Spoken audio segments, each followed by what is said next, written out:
In the last movie, we created our first Ruby on Rails application, and without doing any configuration to it at all, we're already going to be able to access the project through the browser. Let's see how to do that.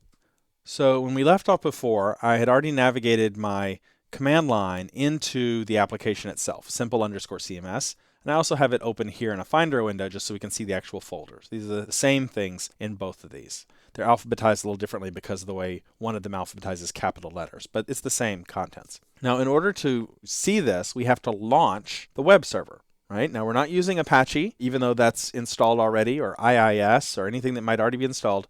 What we're going to be using is the one that comes with Rails, which is WebBrick. So to launch WebBrick, what I'm going to do is come over here to the command line and type Rails again, space, server. So that's a magic word that goes after Rails to say launch the server. Now we could also type Rails space S for short, and it'll do the same thing. So Rails server or Rails S. I'm going to go ahead and type out server this time. In the future, I'll probably just do S. So it's going to launch. It says, all right, booting WebBrick. Gives me some information about the fact that it's all starting up and everything. And now it's sitting waiting. And it's just going to listen. And it's going to listen on port 3000. That's important. Okay, we'll come back to see that in a second. But it's listening on port 3000. And when requests come in, it's going to display them in this command line window. Right? I don't have control over this window again. It didn't give me a prompt back again. It's still got control. This -D says that it would be willing to detach this. Typically, you don't want to detach it. What you would just do is open up another terminal window if you needed to be able to work and move around and do other stuff. So a lot of times you'll have two windows open, one that's actually running your web server inside the command line. So now that it's listening on port 3000, how do we get there? How do we talk to it since it's listening to us? All right, we go to our browser. I'm going to be using Firefox. And what we say is localhost. All right, that's going to say use this computer, localhost, colon 3000. So it means talk to my computer on port 3000. That's the web address that I'm going to be using. Now, let's hit return and see what we get. Now, before we talk about what's in the window there, I also just want to tell you that localhost is an alias for the IP address 127.0.0.1. And that works as well. So if you have any problems using localhost, 127.0.0.1 is the same thing. It basically is a standard for this computer that I'm on right now. So however you get there, what we get is a Welcome to Ruby on Rails page. Now this page is one good way to make sure that you have everything installed and up and running.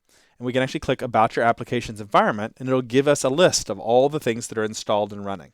So if you're having problems and you need to troubleshoot your installation, this is a good first place to come. Now, it goes ahead and tells us how we can get started. I'm going to actually walk you through those steps a little later on. But this page is also useful because we can search the Ruby on Rails site. It has links to the Ruby on Rails website, the weblog, the wiki. We can browse the documentation. This is a very key page, Rails API. We'll be looking at that later. The Ruby standard library, Ruby core, and Rails guides. Those are all good resources for you to use. So take a look at those, browse through them when you have time, bookmark them. They're all right here on this page, though. If you ever need them again, you just generate a new application. You can see them. So we're going to be talking a lot more about the structure of our Rails application, but I want to go ahead and just show you where this page lives. It lives in a folder called public. And when we open that up, there's a file in here called index.html. And we'll come back and work with it again later, but I just want you to see it now and know that's where this file is that gets generated. Now, next up, we're going to actually create our first bit of our own code because we don't want to see the code that's pre-programmed in there. We want to see our own code. But before we do, I just want to show you that the way to stop the web server is given to us right here. It says Control-C to shut down the server.